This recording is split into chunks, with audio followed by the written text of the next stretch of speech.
Kalau tentara dari Sabang sampai Merauke, dari Miangas sampai Pulau Rote. Mantaplah iman kita, mantaplah kasih kita, mantaplah pengharapan kita tentunya adalah Yesus Kristus menjadi Tuhan dan Juru Selamat kita dan Juru Selamat dunia. Jangan katakan bahwa itu bukan Tuhan, jangan katakan pula bahwa Yesus bukan Juru Selamat. Dia adalah Tuhan, dia adalah Juru Selamat. Kalau engkau percaya, engkau akan diselamatkan.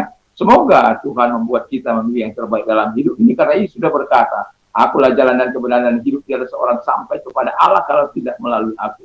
Dan Rasul Kristus berkata, di bawah kolong keselamatan tidak ada dalam siapapun juga selain dalam Dia Yesus. Karena di bawah kolong langit ini tidak ada nama lain yang diberikan kepada manusia yang olehnya kita dapat diselamatkan. Karena begitu besar kasih Allah akan dunia ini, sehingga Ia mengaruniakan anaknya yang tunggal, supaya setiap kita yang percaya kepada tidak binasa, melainkan beroleh hidup yang kekal. Rasul Paulus berkata dengan jelas dalam Roma 10 ayat 9 dan 10 di sana dikatakan bahwa dengan mulut mengaku engkau diselamatkan, dengan hati percaya engkau dibenarkan, dan dengan mulut mengaku engkau diselamatkan. Puji nama Tuhan, kiranya Tuhan Yesus menolong kita, kekuatan Tuhan, kekuatan Roh Kudus, kekuatan iman menyertai kehidupan kita mulai saat ini sampai selama-lamanya. Tuhan Yesus memberkati kita, dan sebelumnya mari kita berdoa. Di malam hari ini kami kita bersyukur kepada Tuhan buat segala pemberian dan perlindungan Tuhan. Dan kami bersyukur bahwa kami mau hidup terus dalam kasih Tuhan sepanjang umur hidup kami. Dalam nama Haleluya. Amin. Saya akan membacakan 1 Yohanes 2 ayat 7 sampai dengan 13. Demikian bunyi firman Allah. Saudara-saudaraku yang kasih, bukan perintah baru yang kutuliskan kepada kamu, melainkan perintah lama yang telah ada padamu daripada mulanya. Perintah lama itu ialah firman yang telah kamu dengar. Namun perintah itu baru juga yang kutuliskan kepada kamu, telah ternyata benar di dalam Dia dan di dalam kamu. Sebab kegelapan sedang lenyap dan terang yang benar telah bercahaya. Haleluya. Barang siapa berkata bahwa ia berada dalam terang, tapi ia membenci saudaranya, ia berada dalam kegelapan sampai sekarang. Barang siapa mengasihi saudaranya, ia tetap berada dalam terang, dan di dalam Dia tidak ada penyesatan. Dan hidup dalam kegelapan, ia tidak tahu kemana ia pergi, karena kegelapan itu telah membutakan matanya. 12. Aku menulis kepada kamu, hai anak-anakku, sebab dosamu telah diampuni oleh karena namanya. 13. Aku menulis kepada kamu, hai bapak-bapak, karena kamu telah mengenal Dia yang dari mulanya. Aku menulis kepada kamu, hai orang muda, karena kamu telah mengalahkan yang jahat. Haleluya, mantap. Semoga kita adalah orang-orang yang sudah mengalahkan si jahat, bukan dikalahkan oleh si jahat. Kita bukan diperbudak oleh dosa, bukan pula diperbudak oleh kejahatan, tapi kita diperbudak oleh kebenaran. Kalaupun mau saya katakan diperbudak oleh kebenaran, tetapi kebenaran tidak akan pernah memperbudak kita. Kebenaran akan menolong kita untuk hidup dalam kebenaran, supaya kita menikmati hal-hal yang indah daripada Tuhan. Dan tema kita, saya bukan menyoroti kebenaran, tetapi tema kita hidup dalam kasih Tuhan. Haleluya. Jadi kalau kita hidup dalam kasih Tuhan, Alkitab ini sangat penting. Saya mau katakan ini karena saya banyak melihat ada banyak keluarga-keluarga tidak mengasihi saudara-saudaranya. Bayangkan saudara kandung tetapi tidak mengasihi saudaranya. Ketika dia jaya, dia lupa kepada keluarganya, dia lupa kepada orang tuanya, dia lupa kepada keluarganya. Dan itu sebabnya saya mau katakan bagian pertama, kita harus hidup mengasihi saudara kita.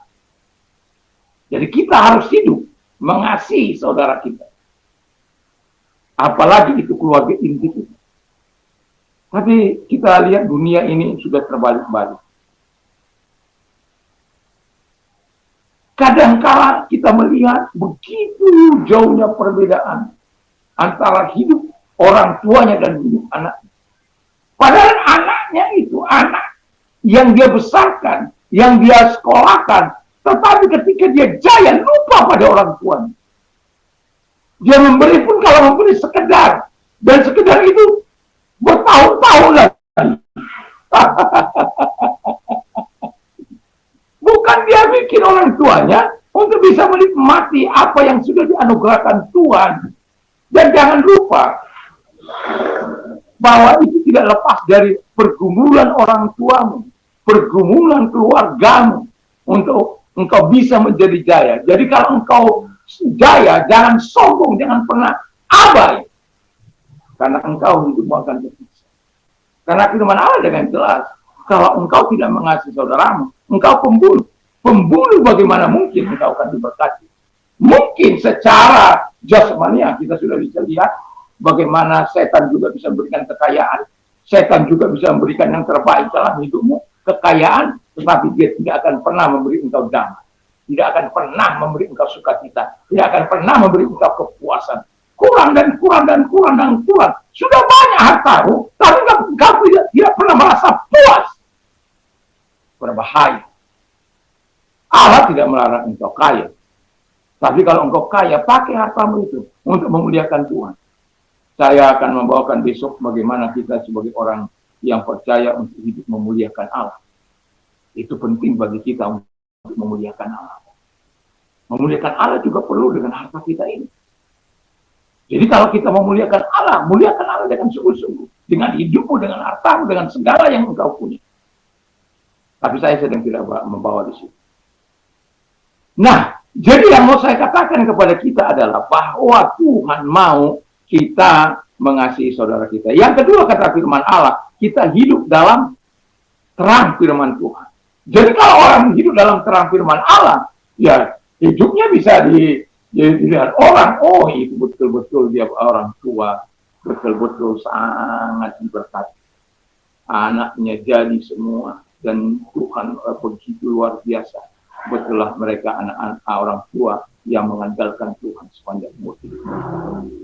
Tapi kalau andai kata Anda sudah diberkati orang tua masih, bukan berarti Anda mau menikmati. Dan ada seseorang yang orang tua yang hidup sederhana, anaknya hidup dengan kekayaan berlimpah, tapi dari hasil yang tidak baik. Dan ketika uang itu dikasih kepada dia nggak mau. Karena itu tidak benar. Padahal kalau dia tahu bagaimana orang tua ini hidup dengan segala jabatan yang dia peroleh, dengan hidup dalam kesederhanaannya, seharusnya anaknya harus menjadi taat. Tetapi tidak. Di mana yang salah? Padahal sering saya katakan, kalau engkau memberikan asupan darah yang tidak benar, anakmu akan jauh lebih ganas dari engkau. Kenapa? Engkau suntikkan setiap hari dari makanan yang tidak halal. Engkau suntikkan tiap hari dari makanan yang tidak seharusnya kau nikmati. Tapi orang ini melakukan sebagaimana jalan firman Allah. Tapi mengapa ada anak-anak yang bertumbuh dalam ketidakbenaran? Dia berkata, dia bosan dengan hidup dalam kesederhanaan. Nah, itu sudah lain lagi ceritanya. Setan yang membuat itu. Dia merasa bisa, setan menggoda dia. Dan bergila-gila. Makanya orang yang hidup dalam kasih Tuhan, kita harus hidup dalam terang firman Allah. Nggak boleh kita keluar dari firman Allah. Kalau Tuhan anugerahkan kita sesuatu yang indah manis seperti Abraham, seperti Isa, seperti Yakub, ya it's okay. Dan kita sudah tahu bangsa yang paling diberkati Tuhan, yaitu Israel. Ini adalah bangsa yang tidak bisa kita pungkiri, bahwa kita katakan bahwa Allah punya perjanjian khusus dengan mereka. Sehingga kalau generasi orang-orang Israel atau keturunan bangsa Israel menjadi bangsa yang diberkati, penemu dan lain sebagainya, itu bukan hanya sekedar kata-kata. Itu karena janji Tuhan yang diberikan kepada mereka. Dan kita tidak bisa merasa, oh kenapa hanya dia? Tidak bisa, karena itu adalah hak prerogatif Tuhan untuk memilih bangsa ini.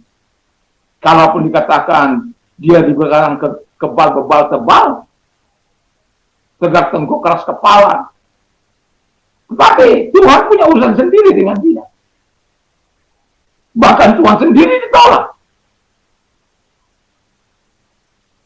Tetapi yang mau saya katakan kepada kita adalah, sebagai orang percaya, kita harus hidup dalam kasih. Dan kasih itu kepada saudara-saudara kita pertama, baru kepada yang lain. Lalu kepada sesama, dan kemudian semua. Pendek kata, kasih Tuhan Allahmu dengan segenap hatimu, dengan segenap kekuatanmu, dengan segenap jiwamu, dan segenap kekuatanmu. kasih sama seperti itu. Itu sudah harus pasti kita lakukan. Tetapi kenapa saya tekankan tadi, harus keluarga, karena ada banyak keluarga mengabaikan. Sudah diberkati oleh Tuhan, keluarganya diabaikan. Justru orang-orang lain diperhatikan, hidup orang-orang lain diperhatikan, tapi saudara kandungnya dibiarkan menderita. Sementara orang lain dibuat kaya raya.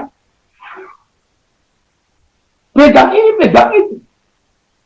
Saudaranya tidak dibangun. Jangan berbuat seperti itu. Lakukan firman Allah. Firman Allah mengajak kita untuk mencintai saudara-saudara kita, bukan menjauhi. Atau kita takut disayangi, enggak perlu kita takut disayangi. Kalau aku diberkati, aku harus bisa menjadi berkat. Itu yang seharusnya. Kan firman Allah katakan, kau diberkati untuk memberkati, ditolong untuk menolong. Bukan ditolong untuk menjadi penolong. Bukan. Ditolong untuk menjadi penolong, bukan penolong. Lalu kemudian yang terakhir kata firman Allah, kita hidup mengalahkan si jahat. Nah, si jahat ini memang, ya kerjanya memang itu, membuat kita jahat, membuat kita tidak taat terhadap firman Allah, ya membuat kita tidak teguh. Dia kan memang membuat kita supaya tidak percaya pada firman Allah. Jangankan kita ini, Yesus saja digoda begitu luar biasa supaya manut kepada dia. Kalau Yesus saja yang adalah Tuhan, dalam kemanusiaannya dia digoda begitu luar biasa. Ya, tapi syukurnya Tuhan itu tidak sampai jatuh dalam dosa. Itu sebabnya kita menyerahkan diri kepada Tuhan. Dalam kemanusiaannya dia tidak berdosa, dalam ketuhanan apalagi. Dan itulah sebabnya dia memberikan kuasa itu kepada gerejanya. Segala kuasa yang ada padaku telah kuberikan pada gerejanya. Untuk mengusir setan-setan, melenyapkan segala sakit penyakit. Itu sebabnya sebagai orang percaya, tidak 1 Matius 87, saya bersyukur, saya masih bisa menikmati segala anugerah Tuhan itu. Saya mengingat 2 kali saya mau mengalami masa-masa yang sulit di Surabaya sekali dan di sini sekali. Tetapi saya bisa melewati itu karena Tuhan, bukan karena siapa-siapa. Dan itulah sebabnya saya mau katakan kepada kita, mari kita hidup dalam kasih Tuhan, hidup mengasihi sesama kita, hidup dalam di sekitar kita dan lain sebagainya. Saya memang tidak banyak harta, tidak banyak apa, tapi saya belajar mengaplikasikan kebenaran firman Allah, bukan hanya sekedar lip service. Dan setiap hari orang menerima kebaikan saya, walaupun itu hanya sekedar air. Setiap hari orang menerima kebaikan saya, walaupun itu hanya sekedar rumah yang tidak disewakan. Mereka bisa menikmati hasil buah yang ada. Kalau sekali buah itu musim, jutaan bisa mereka dapat dari situ. Tetapi yang mau saya katakan kepada kita adalah, kasih Tuhan harus terus mengalir dalam diri kita. Karena apa? Kalau engkau mengasihi, engkau tidak akan kehilangan kasih. Saya bisa melihat masa-masa sulit saya, masa-masa tangisan saya, masa-masa pergumulan saya. Selalu ada tangan yang siap memberikan uluran tangan mereka. Selalu ada tangan yang mau menolong kehidupan saya. Beberapa hari yang lalu, walaupun saya mendapatkan berkat dari orang Kupang. Ya, dia tinggal di Kupang, tetapi dia memberkati saya melalui orang yang disuruh mengantar kemana. Yang mau saya katakan kepada kita adalah bahwa Tuhan itu adalah Tuhan yang baik. Engkau mengasihi, engkau tidak akan kehilangan kasih. Akan ada saja cara-cara Tuhan untuk memberkati hidup, untuk memberkati orang-orang yang hidup dalam kasih Tuhan. Tapi yang mau saya katakan, apapun yang kita perbuat, motifnya harus selalu dalam kasih Tuhan. Motifnya harus selalu menyenangkan dan memuliakan Allah. Hidup manusia itu adalah hidup untuk memuliakan Tuhan. Kiranya Tuhan Yesus membuat kita tetap hidup dalam kasih, tidak hidup dalam kejahatan, tapi tetap hidup dalam terang firman Tuhan. Tuhan memberkati kita. Mari kita kepada Tuhan. Terima kasih Tuhan. Kiranya kami hidup dalam kasih sampai selamanya, atau sampai kita bertemu muka dengan kita. Dan kalau ada yang sakit dari mereka, Tuhan Yesus, kiranya kasih-Mu menjangkau mereka. Dan apapun sakit penyakit mereka, dalam nama Yesus aku perintahkan segala sakit penyakit yang mereka Aku perintahkan kamu keluar, dan oleh tidur juga kepada Tuhan Yesus engkau sembuh oleh kuasanya. Dalam nama Tuhan Yesus, kalau engkau mengalami masalah yang berat, jangan pernah lari, jangan pernah meninggalkan Tuhan, jangan pernah kendor untuk terus berdoa dan berdoa, bermohon. Bukan hanya saat engkau saat teduhmu saja, tetapi sepanjang engkau hidup, karena firman Allah, pray without ceasing, berdoa tanpa berputus. Itu sebab saya katakan kemarin, dalam kasih kita, dalam hubungan kita kepada Tuhan, harus hubungan yang terus mengkaitkan Allah di dalam semua relasi kehidupan kita, hubungan kehidupan kita, dimanapun kita ada. Dan kalau engkau orang yang tidak mengalami masalah sulit, angkat kedua belah tangan kita berdua. Terima kasih Tuhan, kami tak percaya pada firman-Mu, pertolongan-Mu. Sama seperti engkau membebaskan Yusuf, engkau membebaskan Sadrak, Mesak, Abednego dan Daniel, dan Sadrak, Mesak, Abednego dan dari lubang dari dapur api, Daniel dari lubang singa, dan penderitaan yang sangat panjang yang kau berikan kepada Ayub. Tapi ketika mereka terus menyerahkan diri kepada, mereka mendapatkan pertolongan daripada Allah. Kami juga menyerahkan hidup kami, dan kami percaya pertolongan itu dari Tuhan pasti datang, dan kesesakan kami pasti digantikan dengan sukacita. Terima kasih Bapak, kami bersyukur dalam nama Yesus. Amin. Kiranya Tuhan Yesus memberkati kita. Mantap, mantap, mantap.